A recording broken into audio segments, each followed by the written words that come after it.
Welcome to the Tech Egg. Don't get scrambled. Enjoy the video. You start by protecting your data. You back up critical files now so nothing is lost. Next, gather tools and remove power, safety first. Once powered off, open the case and mount the new SSD, connecting power and data or seating the M.2 into its slot. Make sure cables are secure and the drive is visible in your system firmware. If it's an external adapter, plug into a fast USB port. After that, close up just enough to access the internals for testing. You decide whether to clone your existing drive or perform a clean install. Cloning saves time, but requires matching partition types. Once the new SSD appears in your OS or BIOS, initialize it as GPT for UEFI systems and create or confirm partitions. Launch your cloning software or bootable installer and follow prompts.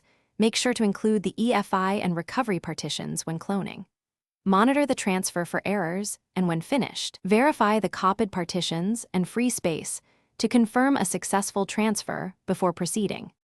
You now make the new SSD the primary boot device in BIOS or UEFI.